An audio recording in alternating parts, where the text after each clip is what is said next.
Hello student, CC मंत्रा की इस video series में आप सभी का स्वागत है।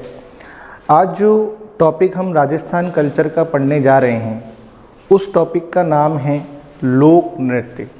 स्टूडेंट, ये टॉपिक इम्पॉर्टेंट है, इसमें से क्वेश्चन एग्ज़ाम में हमसे पूछे जाते हैं, तो आप इस टॉपिक को ध्यान से देखिएगा। तो इस टॉपिक में सबसे पहले हमें ये पता होना चाहिए कि नृत्य क्या है, नृत्य किसे कहते हैं। तो जब मनुष्य प्रसन्न व प्रफुल्लित होता है, जब मनुष्य प्रसन्न व प्रफुल्लित होता है तो उसके पांव स्वयं ही थिरकने लगते हैं। इन भाव भंगिमाओं को ही क्या कहा जाता है? नृत्य कहा जाता है। यदि हम बात करें कि लोक नृत्य क्या होता है, यदि हम बात करें लोक नृत्य किसे कहते हैं, तो लोक नृत्य उमंग में भरकर सामूहिक रूप से किए जाते हैं। वर्ड पे गौर करिएगा, उमंग में भरकर सामूहिक रूप से किए जाते हैं। इनमें ना तो मुद्राएं निर्धारित होती है और ना ही अंगों का निश्चित परिचालन होता है। और लोक नृत्य को हम देशी नृत्य भी कहते हैं। क्या कहते हैं?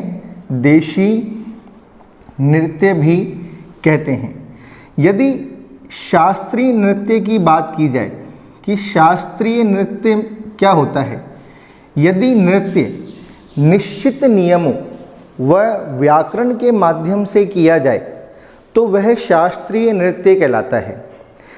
एग्ज़ाम में हमसे पूछा जाता है कि राजस्थान का शास्त्रीय नृत्य कौन सा है, तो राजस्थान का शास्त्रीय नृत्य है कथक। कौन सा है? कथक। ये क्वेश्चन एग्ज़ाम में हमसे पूछा जाता है। और इस नृत्य का जो शुरुआत है वो कहाँ से हुई राजस्थान में, तो वो जयपुर घराने से हुई। यानी कि जयपुर घराना इस नृत्य का आदिम घराना माना जाता है और भानुजी महाराज जो हैं वो इसके प्रवर्तक माने जाते हैं। तो ध्यान रखिएगा, लोक नृत्य जो हैं वो सामूहिक रूप से किए जाते हैं। इनमें ना तो मुद्राएं निर्धारित होती हैं और ना ही अंगों का निश्चित परिचालन होता है। जबकि शास्त्रीय नृत्य जो होता है वो निश्चित नियमों व व्याकरण के माध्यम से किया जाता है। और राजस्थान का जो शास्त्रीय नृत्य है वो कौन सा है? कथक। और राजस्थान में इस नृत्य की शुरुआत कहाँ से हुई? जयपुर घराने से। जयपुर घराने को इस नृत्य का आदिम घराना माना जाता है और भानुजी महाराज इस नृत्य के क्या माने जाते हैं? प्रवर्तक। अब हम बात करते हैं कि लोक नृत्य। लोक नृत्य जो होते हैं वो मुख्यतः 3 भागों में विभाजित होते हैं। कौन कौन से? पहला होता है क्षेत्रीय लोक नृत्य। कौन सा होता है? क्षेत्रीय लोक नृत्य। और दूसरा क्या होता है? व्यावसायिक लोक नृत्य। व्यावसायिक लोक नृत्य। और तीसरा क्या? तीसरे नृत्य कौन से होते हैं? जातीय लोक नृत्य। तो लोक नृत्य को मुख्य रूप से कितने भागों में विभाजित किया गया है? 3 भागों में। क्षेत्रीय लोक नृत्य, व्यावसायिक लोक नृत्य और जातीय लोक नृत्य। इसके अलावा सामाजिक या धार्मिक लोक नृत्य भी होते हैं, लेकिन मुख्य रूप से क्षेत्रीय लोक नृत्य, व्यावसायिक लोक नृत्य और जातीय लोक नृत्य।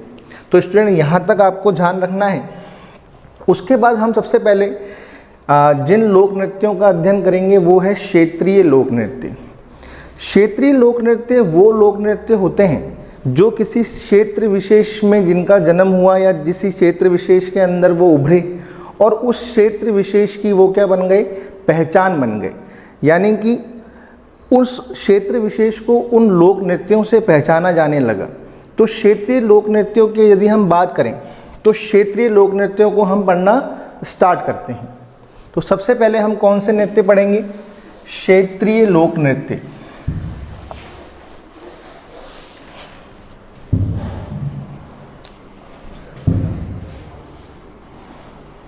क्षेत्रीय लोक नृत्य। तो क्षेत्रीय लोक नृत्य में सबसे पहले हम पढ़ेंगे गैर नृत्य। कौन सा नृत्य? गैर नृत्य। तो मुख्य क्षेत्रीय लोक नृत्यों की हम चर्चा स्टार्ट करते हैं, तो उसमें सबसे पहले कौन सा नृत्य आ रहा है? गैर नृत्य आ रहा है। ये गैर नृत्य जो है, सबसे पहली बात, यह नृत्य जो है ये गोल घेरे में किया जाता है। किस में किया जाता है? गोल घेरे में किया जाता है। और गोल घेरे में किए जाने के कारण इस नृत्य को घेर नृत्य कहा जाता था। क्या कहा जाता था? घेर नृत्य। लेकिन कालांतर में इस नृत्य को क्या कहा जाने लगा? गैर नृत्य कहा जाने लगा। क्या कहा जाने लगा? गैर नृत्य। तो पहले ये नृत्य क्या कहलाता था? घेर नृत्य कहलाता था। और कालांतर में ये क्या कहा जाने लगा? गैर नृत्य कहा जाने लगा। यह नृत्य होली के दूसरे दिन से, होली के दूसरे दिन से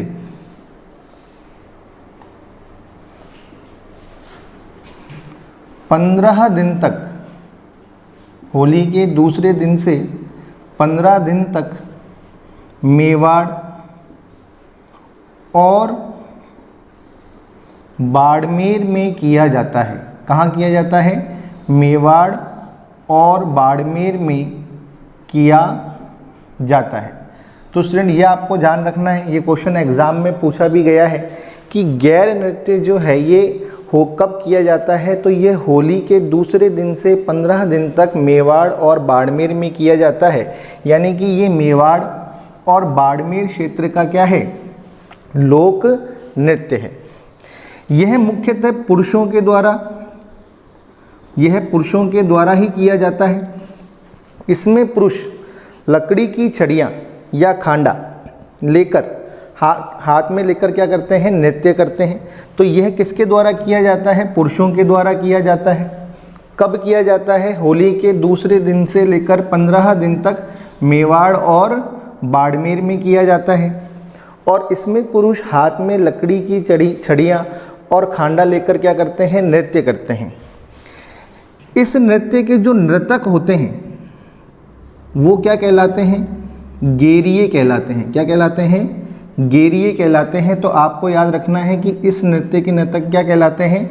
गेरिये कहलाते हैं। ये क्वेश्चन भी एग्ज़ाम में पूछा गया है कि गैर नृत्य के जो नर्तक होते हैं उन्हें क्या कहते हैं? तो उन्हें कहते हैं गेरिये। तो ये आपको ध्यान रखना है। इसके अलावा इसमें जो महिलाएं हैं वो श्रृंगार और भक्ति रस के गीत गाती हैं, जिसे क्या कहते हैं? फाग कहते हैं। क्या कहते हैं? फाग कहते हैं। तो मुख्य रूप से आपको क्या याद रखना है स्टूडेंट? एक तो ये कब से कब तक किया जाता है? होली के दूसरे दिन से 15 दिन तक कहाँ किया जाता है? मेवाड़ और बाड़मेर में किया जाता है। और ये किसके द्वारा किया जाता है? पुरुषों के द्वारा किया जाता है। और इसके जो नर्तक हैं वो क्या कहलाते हैं? गेरिये कहलाते हैं। और महिलाएं जो श्रृंगार और भक्ति रस के जो गीत गाती हैं वो फाग कहलाते हैं। यदि इस नृत्य की अगर हम मेवाड़ और बाड़मेर में मूल संरचना की यदि बात करें तो वो समान ही है, लेकिन पहनावे को लेकर अंतर है। जैसे मेवाड़ की यदि मैं बात करूं तो मेवाड़ में जो नर्तक होते हैं वो सफ़ेद आंगी, धोती और लाल पगड़ी पहनकर क्या करते हैं? नृत्य करते हैं। जबकि बाड़मेर के अंदर सफ़ेद ओंगी यानी कि लंबा फ्रॉक टाइप होता है। तो सफ़ेद ओंगी, कमर में जो है वो चमड़े का पट्टा बांधते हैं और तलवार रखने की उसमें क्या होती है? जगह होती है।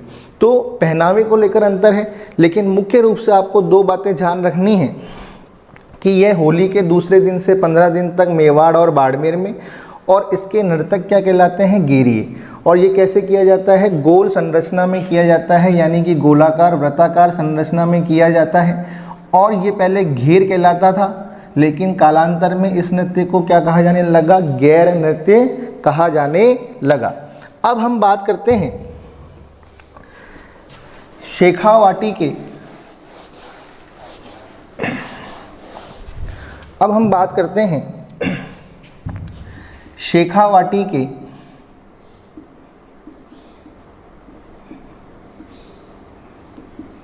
गींदड़ नृत्य की। तो शेखावाटी का मतलब हम समझते हैं कि चूरू, सीकर और झुंझुनू। तो शेखावाटी में भी ये मुख्य रूप से रामगढ़, लक्ष्मणगढ़, सुजानगढ़, चूरू और सीकर में किया जाता है। तो मुख्य रूप से आपको क्या याद रखना है कि शेखावाटी क्षेत्र में भी जो गींदड़ नृत्य है वो कहाँ किया जाता है? रामगढ़, लक्ष्मणगढ़, सुजानगढ़, चूरू और सीकर में किया जाता है। इसके लिए गांव के खुले मैदान में एक मंडप बनाया जाता है और नगाड़ची के मंडप के बीच में प्रार्थना के बाद गांव के गुवाड़ या चौक के अंदर पहलाद की स्थापना यानी कि डांडा रोपने के बाद इस नृत्य का क्या होता है? प्रारंभ होता है और यह लगभग 1 सप्ताह तक चलता है। सबसे इम्पॉर्टेंट बात, यह नृत्य जो है यह पुरुषों के द्वारा किया जाता है, गैर नृत्य भी पुरुषों के द्वारा ही किया जाता है। तो यह नृत्य किसके द्वारा किया जाता है? पुरुषों के द्वारा किया जाता है। इसमें कुछ पुरुष महिलाओं की पोशाक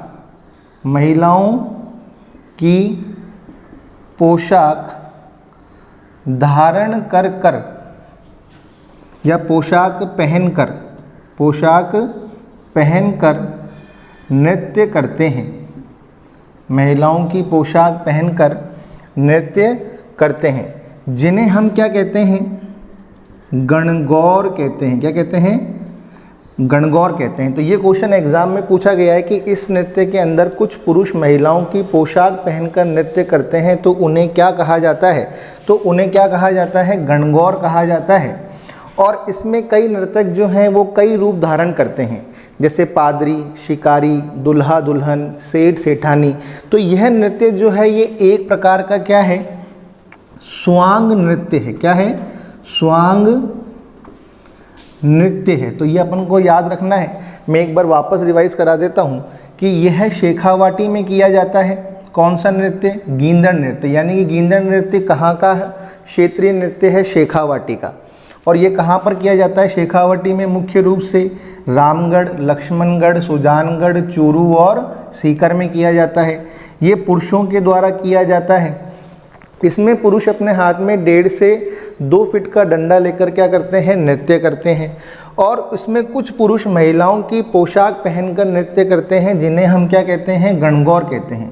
और इसमें कई नर्तक जो हैं कई रूप धारण करते हैं, जैसे पादरी, शिकारी, दुल्हा दुल्हन, सेठ सेठानी।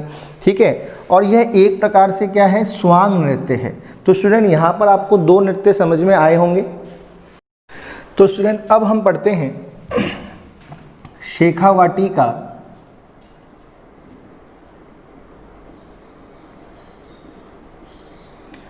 चंग नृत्य। ध्यान रखिएगा, शेखावाटी के 2 क्षेत्रीय नृत्य हो गए। एक तो शेखावाटी का गींदड़ नृत्य हो गया और एक शेखावाटी का चंग नृत्य हो गया। तो स्टूडेंट ये जो नृत्य है यह भी होली के दिनों में पुरुषों के द्वारा किया जाता है। किसके द्वारा किया जाता है? पुरुषों के द्वारा किया जाता है। तो होली के दिनों में किया जाता है। गींदड़ नृत्य भी अपन ने पढ़ा कि प्रहलाद की स्थापना के बाद शुरू होता है। और जो गैर नृत्य है वो भी होली के दूसरे दिन से शुरू होता है। तो जो शेखावाटी का चंग नृत्य है यह भी पुरुषों के द्वारा ही किया जाता है। इसमें प्रत्येक पुरुष के पास चंग होता है। क्या होता है? चंग होता है। यह एक गोल वाद्य यंत्र है, लकड़ी का बना हुआ होता है। किसका बना हुआ होता है? लकड़ी का बना हुआ होता है। तो किस तरह का वाद्य यंत्र है? ये एक गोल वाद्य यंत्र है। और किसका बना हुआ होता है? गोल होता है। और किसका बना हुआ होता है? लकड़ी का।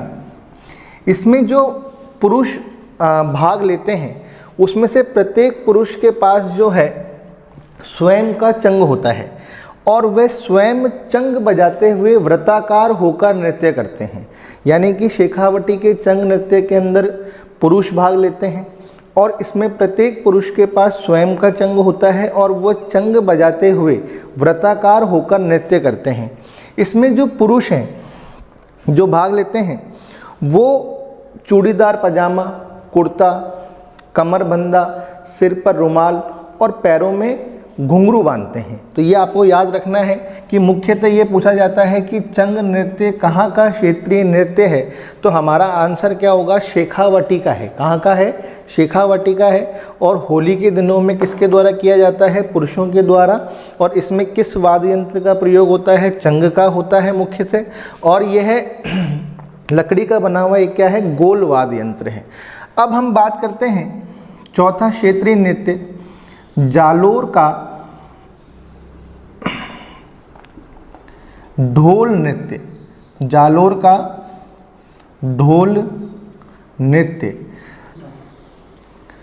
यह नृत्य जो है, जालोर का ढोल नृत्य जो है, यह जालोर का क्षेत्रीय नृत्य है। और यह भी किसके द्वारा किया जाता है, पुरुषों के द्वारा किया जाता है। किसके द्वारा किया जाता है, पुरुषों के द्वारा किया जाता है। लेकिन फ़र्क क्या है स्टूडेंट, कि जो आपका ये गैर नृत्य है, आपका गीदड़ नृत्य है और चंग नृत्य है, ये होली के दिनों में किया जाता है। लेकिन जो जालोर का ढोल नृत्य है, यह सांचलिया संप्रदाय, सांचलिया संप्रदाय के विवाह उत्सव पर किया जाता है। किसके ऊपर किया जाता है, सांचलिया संप्रदाय के विवाह उत्सव पर किया जाने वाला लोक नृत्य है।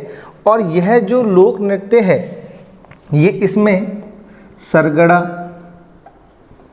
ढोल, ढोली, माली व भील जाति के पुरुष करते हैं। तो ये मुख्य रूप से किसके द्वारा किया जाता है, सरगड़ा, ढोली, माली व भील जाति के पुरुषों द्वारा किया जाता है। और सांचलिया संप्रदाय के विवाह उत्सव पर किया जाता है। यह जालोर का क्षेत्रीय नृत्य है। इस नृत्य में होता क्या है, इसमें 4-5 ढोल जो हैं वो एक साथ बजाए जाते हैं। और इसमें जो मुखिया होता है वो थाकना शैली में ढोल बजाता है। किस में बजाता है, थाकना शैली में ढोल बजाता है। थाकना का अर्थ होता है जोश भरना। थाकना के समाप्त होते ही, थाकना के समाप्त होते ही जो नर्तक होते हैं वो कोई उसमें से कोई मुंह में तलवार लेकर, कोई हाथों में डंडे लेकर और कोई रुमाल लटकाकर क्या करता है, नृत्य करता है। तो आपको याद रखना है कि शेखावटी का चंग नृत्य और जालोर का ढोल नृत्य। जो क्वेश्चन पूछा जाता है कि ढोल नृत्य कहाँ का क्षेत्रीय नृत्य है, तो जालोर का। और किस अवसर पर किया जाता है, सांचलिया संप्रदाय के विवाह उत्सव पर किया जाता है। और इसमें जो 4-5 ढोल एक साथ बजाए जाते हैं। और जो मुखिया होता है वो कौन सी शैली में ढोल बजाता है, तो आपको याद रखना है थाकना शैली में। कौन सी शैली में, थाकना शैली में ढोल बजाता है। इसका अर्थ होता है जोश भरना। तो स्टूडेंट अब हम पढ़ते हैं अलवर व भरतपुर का बम नृत्य।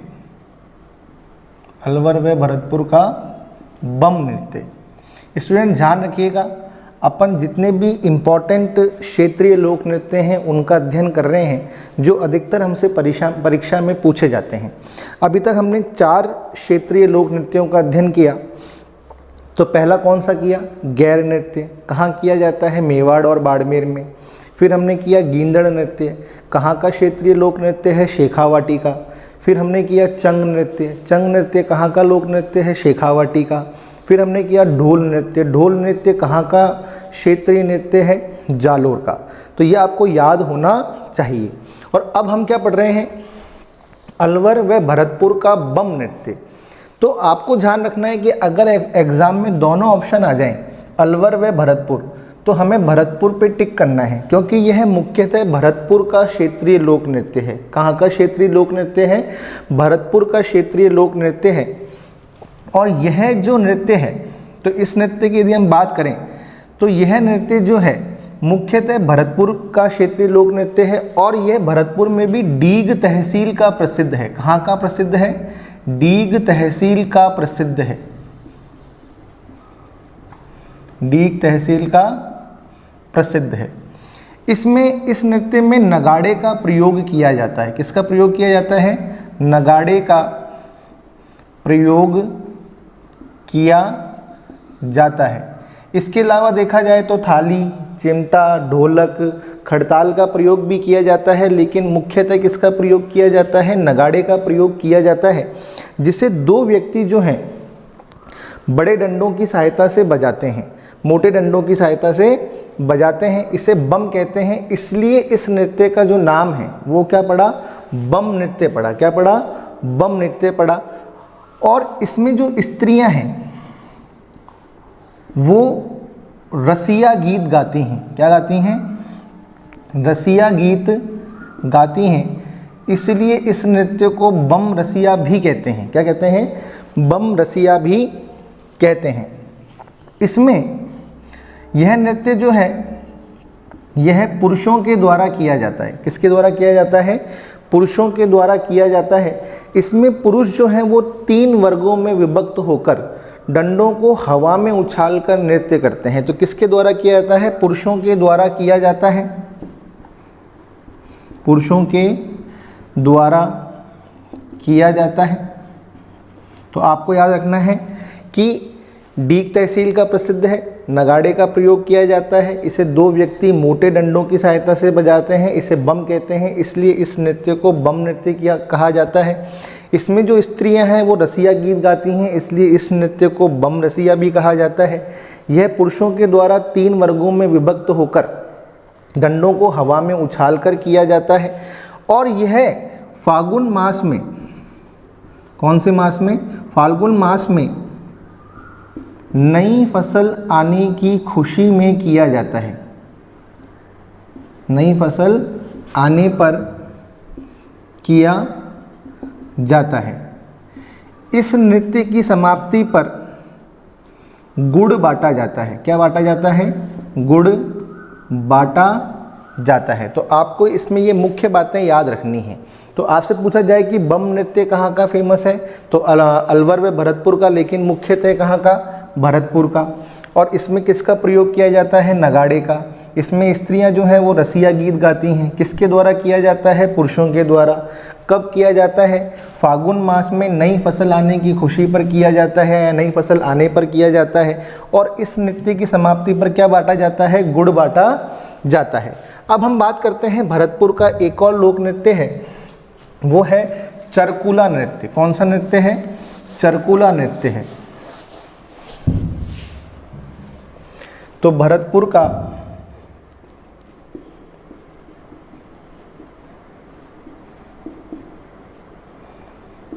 चरकुला नृत्य,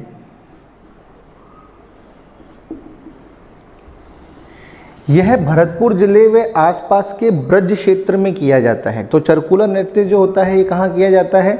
भरतपुर जिले व आसपास के ब्रज क्षेत्र में किया जाता है। इस नृत्य का जो उद्गम है वो मूलतः कहाँ पर हुआ? उत्तर प्रदेश में हुआ। यानी कि ये मूलतः कहाँ का नृत्य है? उत्तर प्रदेश का नृत्य है। और यह एक महिला प्रधान नृत्य है। आपको क्या याद रखना है? यह एक महिला प्रधान नृत्य है। तो अभी तक अपन जो नृत्य पढ़ रहे थे उसमें सभी अभी तक कौन पार्टिसिपेट कर रहे थे? पुरुष ही कर रहे थे। लेकिन जो भरतपुर का चरकुला नृत्य है ये कौन सा नृत्य है? महिला प्रधान नृत्य है। इसमें जो महिलाएं हैं वो अपने सिर पर बर्तन रखकर उस पर दीपक जलाकर नृत्य करती हैं। क्या करती हैं? अपने सिर पर बर्तन रखकर और उस पर दीपक जलाकर क्या करती हैं? नृत्य करती हैं। तो आपको ध्यान रखना है कि चरकुला नृत्य कहाँ का है? भरतपुर का है और महिला प्रधान नृत्य है। और इसमें जो महिलाएं हैं वो सिर पर बर्तन रखकर उस पर दीपक जलाकर क्या करती हैं? नृत्य करती हैं। और यह मूलतः कहाँ का नृत्य है? उत्तर प्रदेश का। तो स्टूडेंट एक बार अपन रिवाइज कर लेते हैं जितने क्षेत्रीय लोक नृत्य अभी तक अपन ने पढ़े हैं। तो पहला अपन ने कौन सा पढ़ा था? गैर नृत्य। फिर अपन ने पढ़ा था शेखावाटी का गींदड़ नृत्य। फिर हमने पढ़ा था शेखावाटी का चंग नृत्य। फिर जालोर का ढोल नृत्य, फिर अलवर भरतपुर का अलवर व भरतपुर का बम नृत्य, और फिर भरतपुर का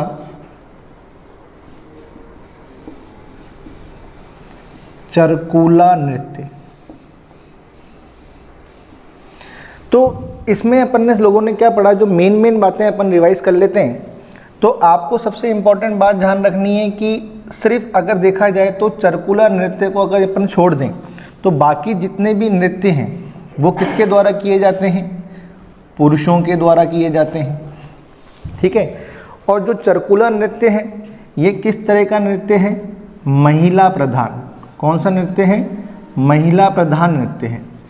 इसके अलावा यदि हम बात करें तो ये जो 3 नृत्य हैं कौन कौन से, गैर नृत्य, शेखावाटी का गीदड़ नृत्य और शेखावाटी का चंग नृत्य, ये जो है ये कब किया जाता है, होली के अवसर पर। कब किए जाते हैं, होली पर किए जाते हैं।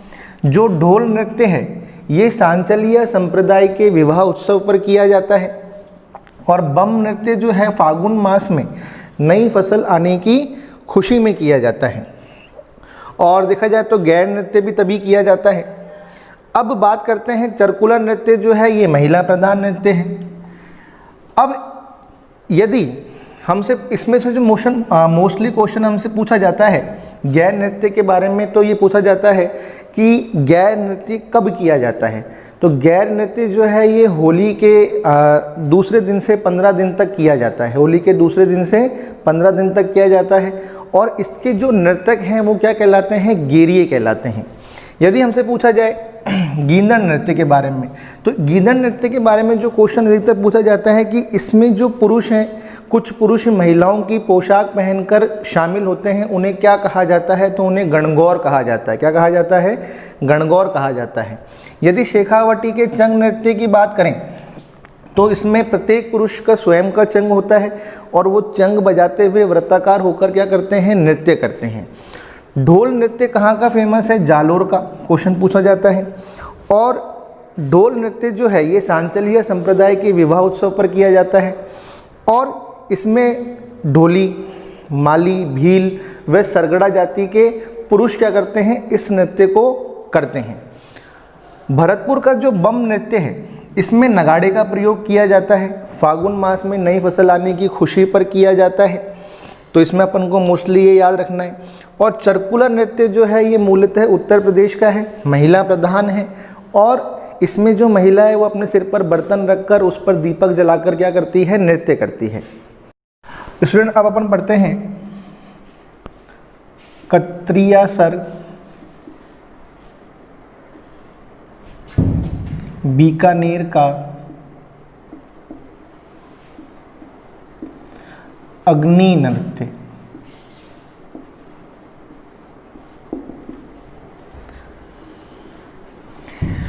तो इस नृत्य का जो उद्गम है, सबसे पहली बात जो इस नृत्य का उद्गम है वो बीकानेर के कत्रियासर गांव से हुआ। तो ये क्वेश्चन एग्जाम में कई बार पूछा जाता है कि अग्नि नृत्य का उद्गम कहाँ हुआ, यानी कि अग्नि नृत्य कहाँ का क्षेत्रीय नृत्य है।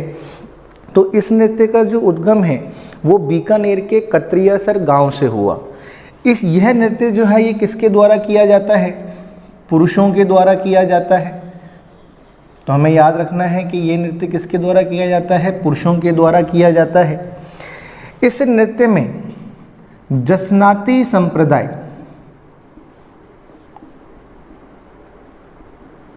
यह नृत्य जो है जसनाती संप्रदाय के मतानुयायी जाट सिद्ध कबीले के लोगों के द्वारा किया जाता है। तो आपको क्या याद रखना है कि यह नृत्य किसके द्वारा किया जाता है, जसनाती संप्रदाय के मतानुयायी जाट सिद्ध कबीले के लोगों द्वारा किया जाता है, पुरुषों के द्वारा, यानी कि पुरुषों के द्वारा किया जाता है। और यह नृत्य रात्रि रात्रि जागरण में आग के धधकते अंगारों पर किया जाता है। यह नृत्य किस पे किया जाता है? रात्रि जागरण में आग के धधकते अंगारों पर किया जाता है। इसे क्या कहा जाता है? धूणा। तो यह हमें ध्यान रखना है कि इसे क्या कहा जाता है? धूणा कहा जाता है। और इसके जो नर्तक हैं वो क्या कहलाते हैं? नाचनियाँ। क्या कहलाते हैं? नाचनियाँ कहलाते हैं। इस नृत्य के अंदर किसका प्रयोग किया जाता है? नगाड़े का प्रयोग किया जाता है। किसका प्रयोग किया जाता है? नगाड़े का प्रयोग किया जाता है। 3 शब्द जो हैं वो जसनाथ जी के होते हैं और चौथा शब्द जो है वो नाचनियों के लिए होता है। धूणा के चारों तरफ क्या किया जाता है? पानी का छिड़काव कर दिया जाता है। किसका छिड़काव कर दिया जाता है? पानी का छिड़काव कर दिया जाता है। और नर्तक जो हैं वो थोड़ी देर गुरु के सामने नाचने के बाद उन्हें गुरु जो है वो आग के धधकते अंगारों पर नाचने का हुक्म देता है। उसके बाद जो नर्तक हैं वो कई बार धूणा में फतेह फतेह कहकर, क्या कहकर? फतेह फतेह कहकर, ये क्वेश्चन पूछा गया है। फतेह फतेह कहकर प्रवेश करते हैं और आग के अंगारों से मतीरा फोड़ना, हल जोतना जैसी सुंदर क्रियाएं प्रस्तुत करते हैं। ऐसा लगता है जैसे होली में फाग खेल रही हूँ। तो एक बार मैं वापस रिवाइज करा देता हूँ कि इस नृत्य का जो उद्गम है वो बीकानेर के कहाँ से हुआ? कतरियासर गांव से हुआ। यह नृत्य जो है ये जसनाती संप्रदाय के मतानुयायी जाट सिद्ध कबीले के लोगों के द्वारा किया जाता है और यह रात्रि जागरण में आग के धधकते अंगारों पर किया जाता है। और इन आग के धधकते अंगारों के ढेर को क्या कहा जाता है? धूणा कहा जाता है। और इसमें जो नर्तक हैं वो नाचनियाँ कहलाते हैं। इसमें किस वाद्य यंत्र का प्रयोग किया जाता है? नगाड़े का प्रयोग किया जाता है। 3 शब्द जसनाथ जी के होते हैं, चौथा शब्द जो है वो नाचनियों का होता है। थोड़ी देर जो नर्तक हैं वो अपने गुरु के सामने नाचते हैं, फिर गुरु उन्हें आग के धधकते अंगारों पर नाचने का हुक्म देता है और फिर जो नर्तक हैं वो फतेह फतेह कहते हुए, क्या कहते हुए? फतेह फतेह कहते हुए आग के अंगारों पर प्रवेश करते हैं, धूणा में प्रवेश करते हैं और वह अंगारों से मतीरा फोड़ना, हल जोतना जैसी सुंदर क्रियाएं प्रस्तुत करते हैं। ऐसा लगता है जैसे कि होली पर फाग खेल रहे हों। और यह किसके द्वारा किया जाता है? पुरुषों के द्वारा किया जाता है। तो स्टूडेंट, अब हम पढ़ते हैं जोधपुर के क्षेत्रीय नृत्य, लोक नृत्य के बारे में। तो एक है जोधपुर मारवाड़ का डांडिया नृत्य। तो इसमें जो मुख्य रूप से हमें ध्यान रखना है कि यह मूलतः गुजरात का लोक नृत्य है। किसका लोक नृत्य है? गुजरात का लोक नृत्य है। इसमें 20-25 पुरुषों की टोली हाथ में लंबी छड़ियाँ लेकर आपस में टकराते हुए क्या करती हैं? वृत्ताकार रूप से नृत्य करती हैं। यह नृत्य जो है यह गैर व गींदड़ नृत्य की भांति ही होता है। किसकी नृत्य की भांति होता है? गैर व गींदड़ नृत्य की भांति ही होता है, क्योंकि यह होली के अवसर पर पुरुषों द्वारा वृत्ताकार रूप से हाथ में डंडे लेकर किया जाता है। अब जो जोधपुर का नेक्स्ट नृत्य है वो है, जो इम्पोर्टेंट है वो है जोधपुर का घुड़ला नृत्य।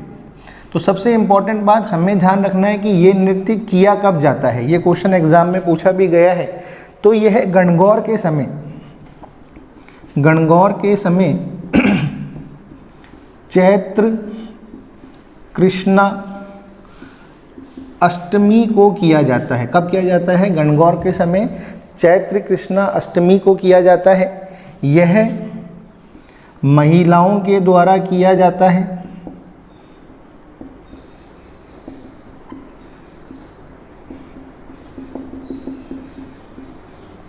किसके द्वारा किया जाता है? महिलाओं के द्वारा किया जाता है।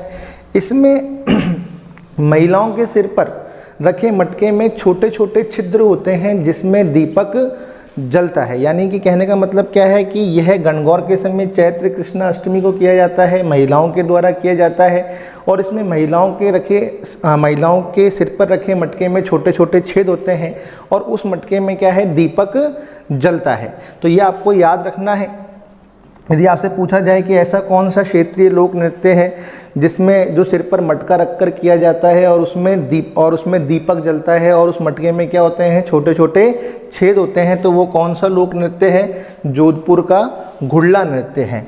और इस मटके को चैत्र शुक्ला तृतीया को तालाब में विसर्जित कर दिया जाता है। तालाब में विसर्जित कर दिया जाता है। तो इन दोनों नृत्यों में से हमसे जो क्वेश्चन पूछे जा सकते हैं, एक तो ये कि डांडिया मूलतः कहाँ का लोक नृत्य है? गुजरात का लोक नृत्य है। डांडिया नृत्य जो है ये पुरुषों के द्वारा किया जाता है। किसके द्वारा किया जाता है? पुरुषों के द्वारा। और जो जोधपुर का घुड़ला नृत्य है ये महिलाओं के द्वारा किया जाता है। और हमको याद रखना है कि घुड़ला नृत्य जो है ये गणगौर के समय चैत्र कृष्णा अष्टमी को किया जाता है। तो ये दो क्वेश्चन आपको याद रखने हैं। अब हम पढ़ते हैं झालावाड़ का बिंदोरी नृत्य। बिंदोरी नृत्य, तो इसमें हमको सिर्फ एक ही बात ध्यान रखनी है, यह मुख्यतः विवाह उत्सव पर किया जाता है। तो हमसे पूछा जाए कि बिंदोरी नृत्य कहाँ का क्षेत्रीय लोक नृत्य है, तो झालावाड़ का है। और यह मुख्यतः किस पर किया जाता है? विवाह उत्सव पर किया जाता है। इसके बाद है मेवात अलवर का खारी नृत्य। मेवात अलवर का खारी नृत्य, तो यह नृत्य जो है दुल्हन की विदाई के समय, दुल्हन की विदाई के समय उसकी सहेलियों के द्वारा किया जाता है। दुल्हन की विदाई के समय उसकी सहेलियों के द्वारा किया जाता है। इसमें जो दुल्हन की सहेलियां होती हैं वो अपने सिर पर रंग बिरंगी खारियां रखकर अपनी चूड़ियों को बजाते या खनकाते हुए क्या करती हैं? नृत्य करती हैं। खारी एक संदूकची होती है जिसके अंदर दुल्हन जो है वो अपने कपड़े रखकर ससुराल जाती है। तो आपसे पूछा जाए कि खारी नृत्य कहाँ का क्षेत्रीय लोक नृत्य है, तो मेवात अलवर का। और बिंदोरी नृत्य कहाँ का क्षेत्रीय लोक नृत्य है, तो झालावाड़ का। इसके बाद हम बात करते हैं बीकानेर का बांसवाड़ा का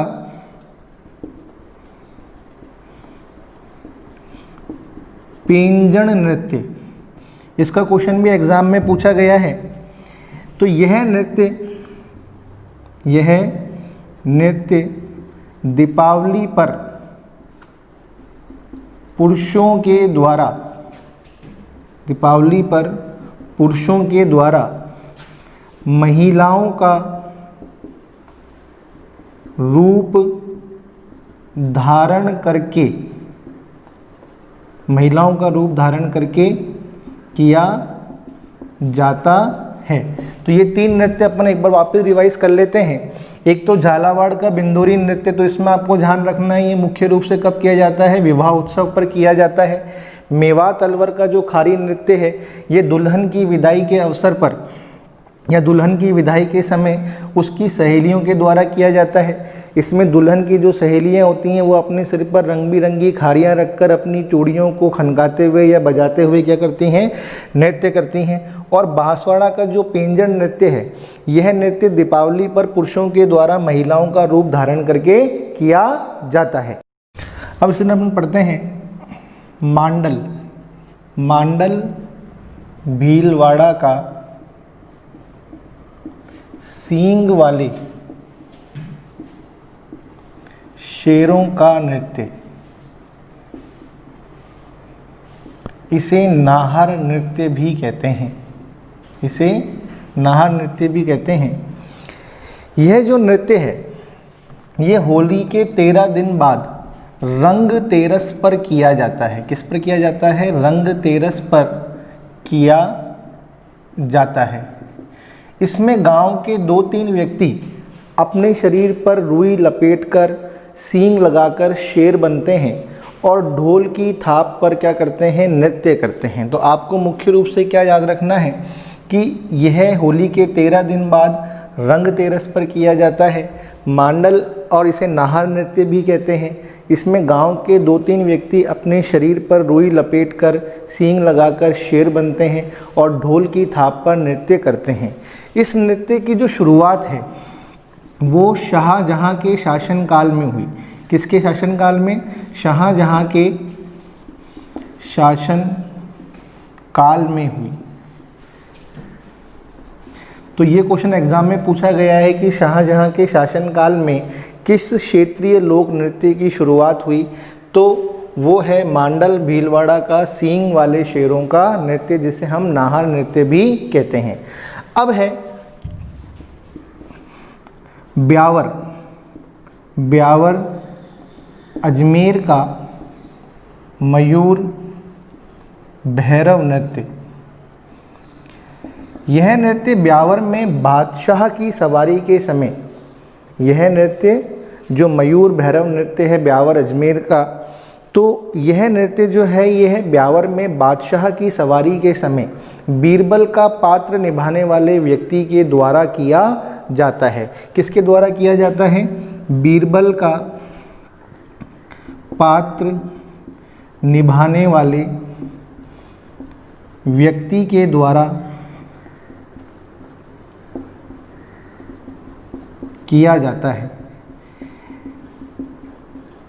इसमें बादशाह की सवारी में जो बादशाह होता है वो अकबर के 9 रत्नों में से एक टोडरमल का होता है। यानी कि जो बादशाह का रूप होता है वो अकबर के 9 रत्नों में से एक टोडरमल का होता है। और जो मयूर भैरव नृत्य है वो बादशाह की सवारी में बीरबल का पात्र निभाने वाले व्यक्ति के द्वारा किया जाता है।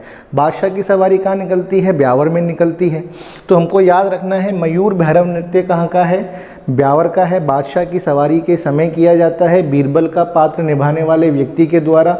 और इसमें बादशाह का जो रूप होता है वो अकबर के 9 रत्नों में से एक टोडरमल का होता है। तो स्टूडेंट, यहाँ तक जितने भी मुख्य क्षेत्रीय नृत्य थे वो मैंने आपको पढ़ाए और मैं आशा करता हूँ कि आपको समझ में आए होंगे। और ये वीडियो यदि आपको पसंद आए तो प्लीज़ हमारे चैनल को लाइक, शेयर एंड सब्सक्राइब ज़रूर कीजिए। Thank you very much.